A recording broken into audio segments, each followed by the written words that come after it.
There you go. Okay, I think it's 6 o'clock. I think we're ready to go.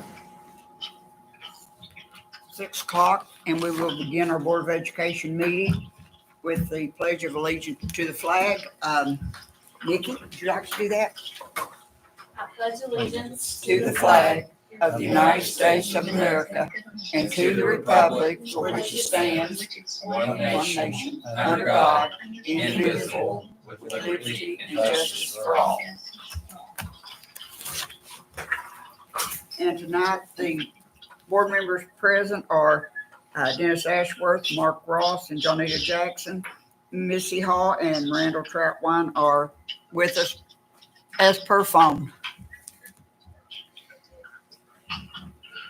Okay, do we have any recognitions? Yeah, I just wanted to mention, and we posted on our social media this week, I want to give a public thank you to the Marathon Petroleum Company. Yes, businesses will sometimes receive in lieu of tax credits from the state for economic development, and that affects the monies that the public school systems receive. And annually, for the last 8 years, Marathon has calculated how much money that the school district would have had if it weren't for the in lieu of tax credits, and they have made a donation to the Wayne County School Board in that amount. So this year's donation was $12,635.78, and we certainly appreciate Marathon Petroleum Company for donating that money. It'll be used to help with our after-school programs for students, STEM programs, things like that. So we certainly appreciate their donation. And that's all I had as far as recognitions go. Okay, we have presentation or measuring success by Nikki Steffi, Coordinator of Assessment and Data Analysis for School Improvement.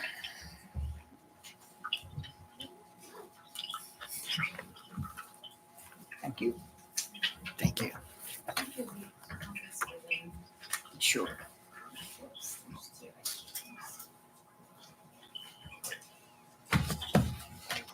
All right, we're going to start on page 7 tonight. Flip over there, and this is our spring STAR data.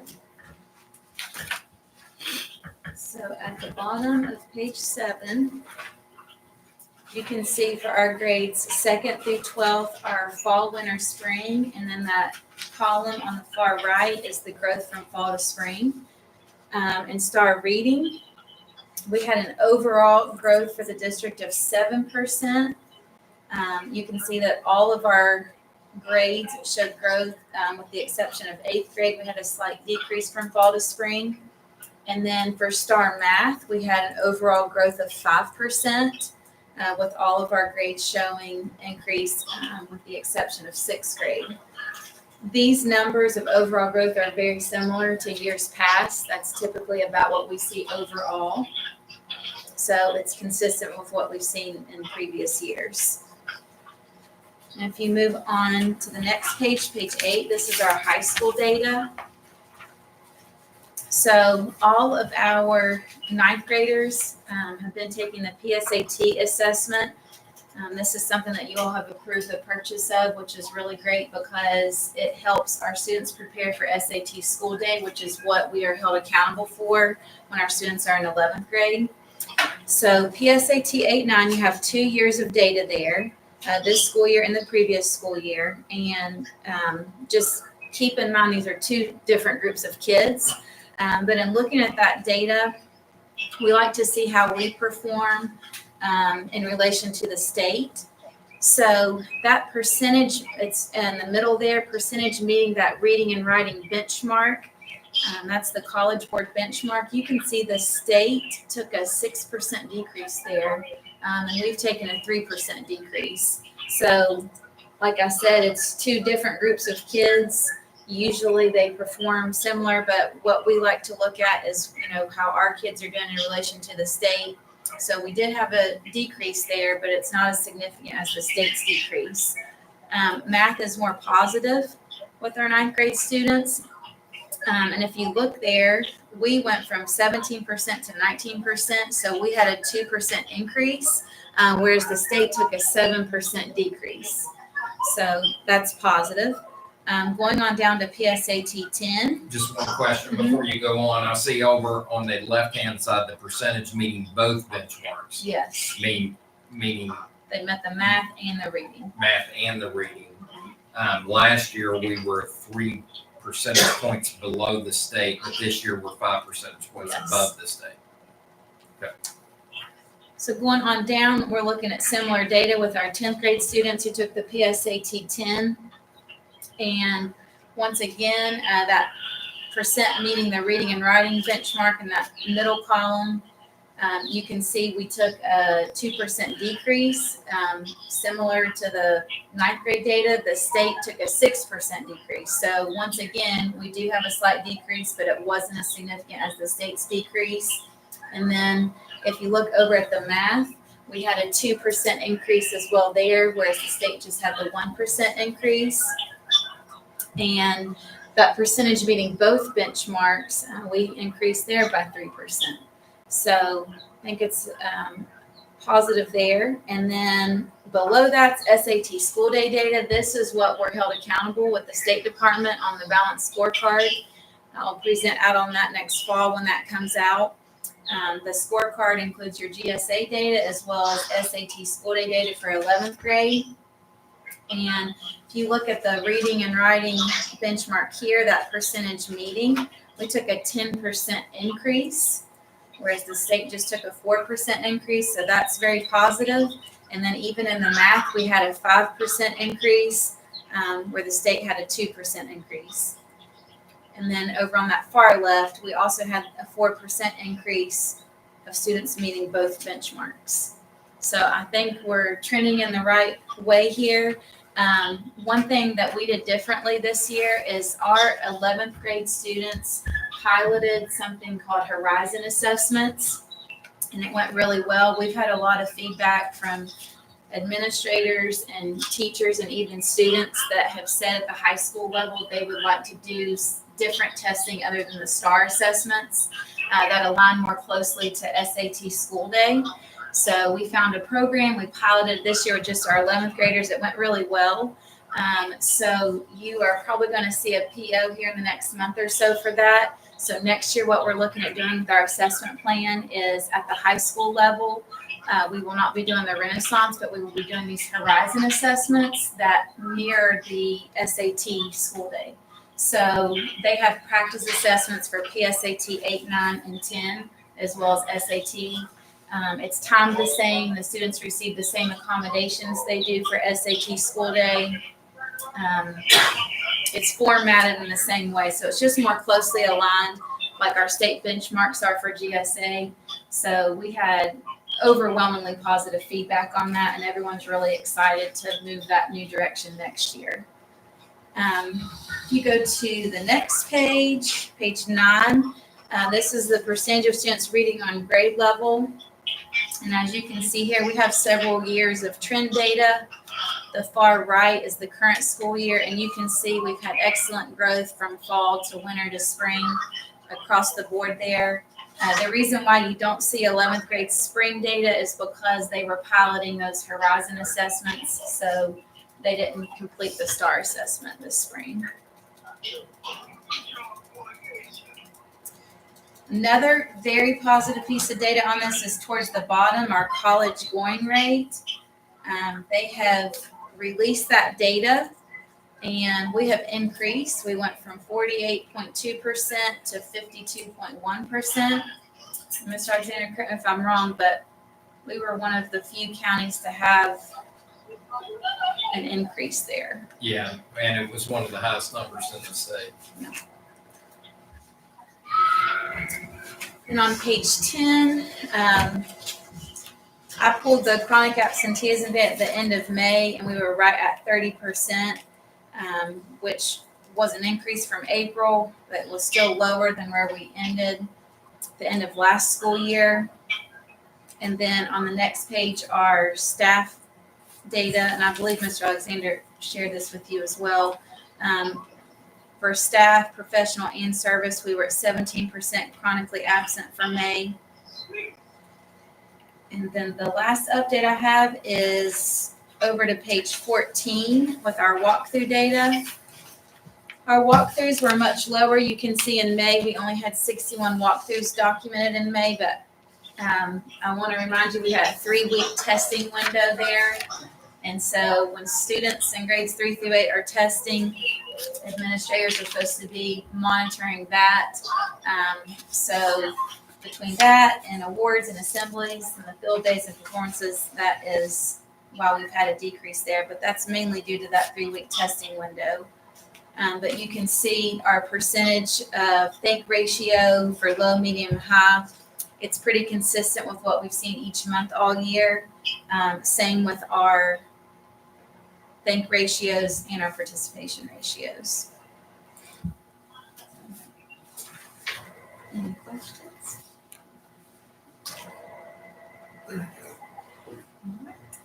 Yeah, there's some positive data there as far as some of the movement that's going on. Still have a lot of work to do, but positive information there. So thank you, Nick. Thanks, Nikki. Now we have Next up, Bradley Jordan. for dual credit and embedded credit availability for 2025-26. So I had talked to Bradley earlier in the year, and what we wanted to do was we wanted to make sure that we had all 3 of our high schools on the same page regarding what offerings are out there from the different agencies. I'm sorry, from the different educational institutions, mainly Marshall and Mount West. And so I asked him to see if he could pull together a document that would help explain to our stakeholders and internally exactly what's available to our students. So when we talk about the college going rate going up to 52%, I think a lot of that has to do with the number of college credits that kids are now earning during their high school, their 4 years in high school. I think there's more available now than probably there's ever been. Bradley, would you agree with that? Definitely, yes. Okay. So I just wanted Bradley to come this evening and show you the courses that are available to the students. And Randy and Missy, I know you're with us on the phone. I've emailed you this document. I know you might not have access to it right now, but you'll be able to look at it later. But Bradley, I'll turn it over to you. Great. So as you know, we have a lot of dual credit options. We have a lot of options that are growing through our partnerships with Marshall, Hurt Academy, and also Mount West Jumpstart. And so that led with all their course offerings and a lot of our students doing those classes or taking those classes. It led to some, I don't want to say confusion, but some different ways that we were granting some credits at our different high schools. And it kind of came across through some conversations that we had. We wanted to make sure that we granted credits equally across the 3 high schools. There's some different offerings at each of the schools, but then also the students are traveling to campuses to take these courses. So we just, this is kind of a very much of a working document in this Excel spreadsheet, depending on the classes and the courses that at Marshall University and Mount West offer. But it was a really good start. And this first spreadsheet is with Marshall University's course offerings, and that's what is in the left-hand column. These are all the courses that they offer through their Hurt Academy that our students can participate in. And as you can see there's 99 courses. In the right-hand box there, in the right-hand column, this is what we are granting high school credit for. These are if they take these courses, this is what is going to show up on their transcript for high school credit. So that it's common between our 3 high schools, and policy 2510 that kind of dictates our credits and different things. And I'll show you a little bit of that here in a second. Kind of leaves it a little bit flexible. You could use this course for this credit or whatever, but this really lines it out for our counselors and our students and our families who are interested in taking these courses. If you notice the blue, the highlighted blue areas, and I was looking over it today and I was kind of double checking, But the highlighted blue areas are courses that could be replaced for the high school credits. So for example, I always go to the English, English 101 right here. So that's one that's very common for our students to take. Also, we offer this on campus at a couple of our high schools, and then also they take it on Marshall's Hurt Academy. But the blue highlighted part is what they could replace a high school credit for. So they could take English 101, they could replace English 11 or English 12, depending on kind of what is in the order of their PEP plan and different things like that. So I wanted to make sure that we highlighted those areas because those are graduation requirements. Those are classes that they must take and they must meet to graduate high school. So make sure that we highlighted those in all those areas. There's one area here, this course right here, early childhood programs. We don't really have a course code that matches that to a high school class. So we kind of leave that blank because there'll have to be some conversation with the student, with the administrator, if they take those courses. And there's not a lot of our students that are taking that particular course. There's that schools and society is another one. We just don't have a matching course code plus the, what's the word I'm looking, the requirements that they have to cover to get that credit. It doesn't match a course code that we have for the state of West Virginia. So for those blanks, those courses are available to those students as college credit, but likely it would be college credit only. Likely it would be college credit only. We're not saying you can't take it, we just can't grant you high school credit for it. No, yeah, but I can. This list is Marshall University's Hurt Academy. And then this tab is Mount West. This is Mount West's Jumpstart Academy. We have quite a few students from our schools participating in both of these programs. One program or one thing that this personal finance, we've got to be careful with using that course as an off-campus course because right now policy 2510 says the cohort that is graduating in 2028 has to take it on campus, on a high school campus. Cannot take it as a dual credit class. I expect that to change, but right now that's why that is noted differently. How many total courses are available there? Total courses available there at Mount West currently are 45. Okay. One of this has been a fairly long process in developing this document. It wasn't just laying this down and copy and paste. And we had to make sure that the course syllabus for each of these college courses matches the requirements that meet high school credits. And then also Mount West, one of the things is Mount West, part of they need a document for their accreditation for these high school credits. Are these credits that we're granting high school credit for needed to match so that they can continue with their accreditation on that side of things. Any questions on those two or comments, anything to add, Mr. Alexander? Not on those two. All right. The last one here, this one is embedded credits.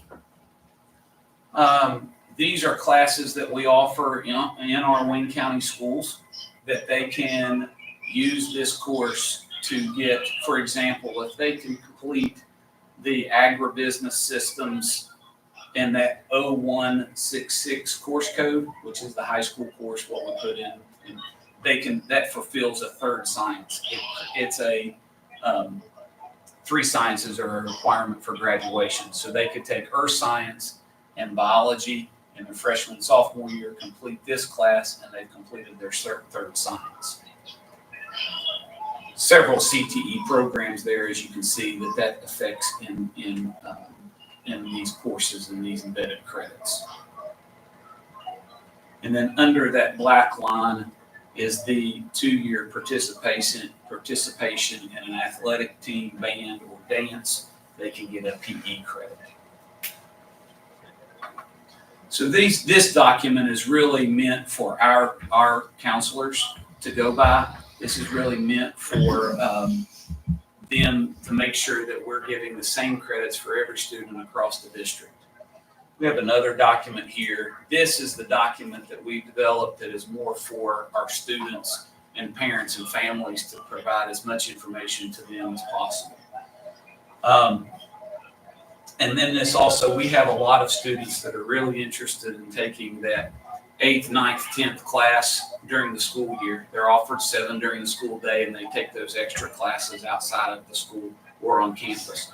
We have a lot of students or several students that are interested in taking these dual credit or college courses during the summertime. So then the discussion was how are we giving them credit or high school credit for that? Because we want to encourage this to continue to happen. So how are we rewarding them for doing that? So this kind of this document tries to line that out a little bit. We want to encourage those. Why do we want to encourage it? Because they're cheaper. They sometimes they are $25 a credit hour. Sometimes they are free, and they can get way far ahead in their post-secondary coursework and finish in a whole lot less debt. So this is the reason why we want to encourage that. So it just kind of gives an introduction. This part here, this is what are requirements for graduation. This is what we're providing dual credit or weighted credit courses. An A is worth 5 points. And it kind of explains that a little bit. But all courses resulting in high school credit must be taken during the regular 7-period day. And any course resulting in high school credit that is taken outside of the regular 7-period day must have prior written approval by the principal and the superintendent. And this includes all independent courses, because we have some students that are taking independent courses. So some other things here in this statement, we just want to make sure that they are aware of this, that they need permission before they go and do this. And so some other important statements there, if they enroll, that grade will be what is on their transcript. If they are taking this course to try to replace one of those graduating classes that are required to graduate, and they fail, the F shows up on their report card, and there's some other ways that we are on the transcript, and there's some other ways that we have to gain that credit back.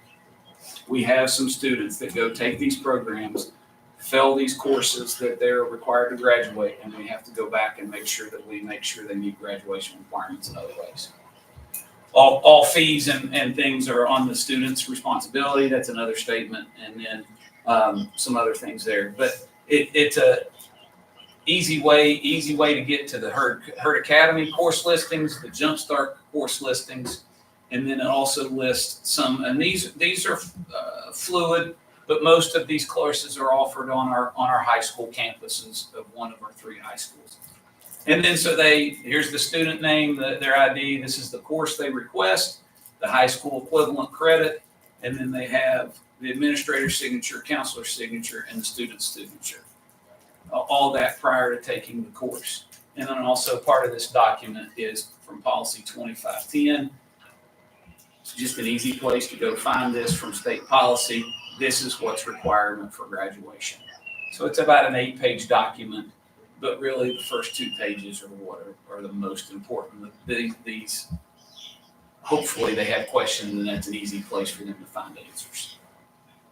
So we haven't implemented this on a wide scale yet.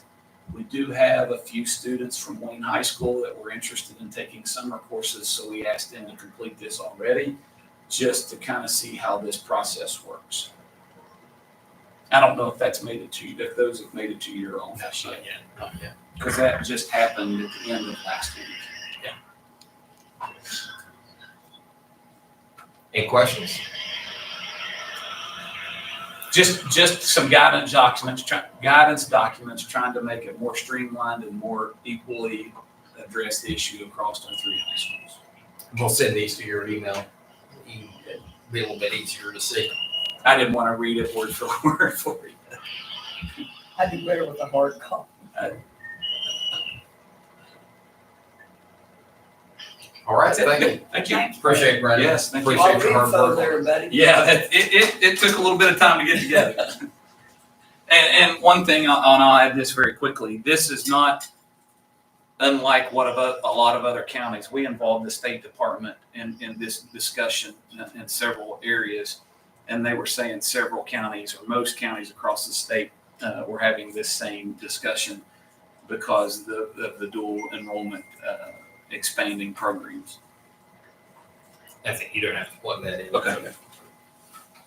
Thank you. Thank you. Thank you. Have a good evening. We'll see you. You too. You're Okay. free to leave. That's it for presentations. Yes. Anybody have any good news? Well, the 2024-2025 school year is complete.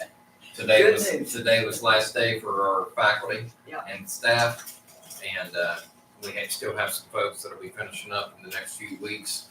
And it'll be 2025, 2026 before we know it. It'll be August before we know it.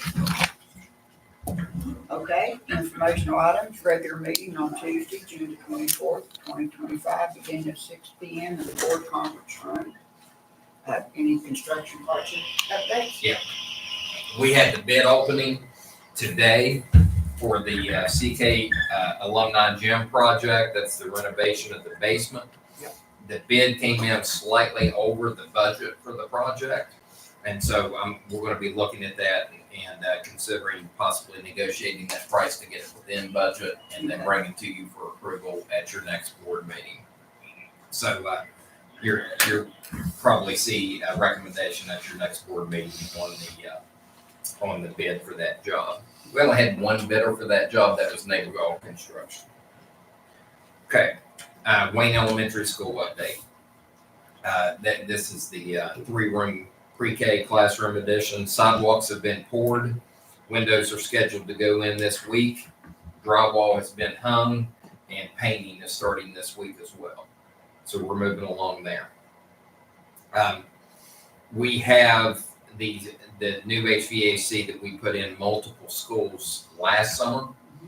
We've had issues with the controls in regards to humidity in several of those buildings. And so the makers of the units are scheduled to be here Monday to work with our controllers on making sure that those units are up to speed. I just wanted to mention that in case you hear any rumblings about having difficulties with those. Temperatures have been pretty good, almost 100%, but the problem has been the humidity levels, and it's got to get corrected. We can't have those humidity levels up over the summer or it'll cause all kinds of problems. So that's scheduled to be next week. Our designs for the Buffalo K-8 project, the initial set of designs have been submitted to the SBA and the West Virginia Department of Education. I'm going to have some, and again, it's in draft stage, but I'll have some of the designs ready for you at the next board meeting so you can start taking a look at those. Does that include traffic patterns? Yes, it includes traffic patterns. We also had another bid opening last week, which was the Wayne High School roofing project. Unfortunately, that bid came in well over budget. And again, we only had one bidder on that project. So we're going to take that out for a second bid and try to get some other bidders attracted to that project and see if we can get some different numbers. That bid came in at over $300,000. And so it was well above what was expected. And then another item you'll be seeing movement on this summer, we're moving those pre-K classrooms down to Wayne Elementary School, which also means that we have to put in a playground down there. Yeah. And that was not part of the construction project itself. So that's going to be a separate project. So we'll have to do some purchases this summer for that playground. So I just wanted to give you a heads up for that. And that's all I have. Got a question on the Wayne Elementary. Did you have a chance to check on that custodial room that was brought to my attention as a concern? Yeah. And I talked to the custodian, the gentleman that had the concern. Okay. And so there's not much we could do about it Okay. at this point because the block had already been laid and everything had been put in. I explained, we had to put a bathroom out in the hallway. And there's a rule that if you have a certain amount of enrollment down a hallway, there has to be a bathroom every so often. So, one of those areas that was put in, was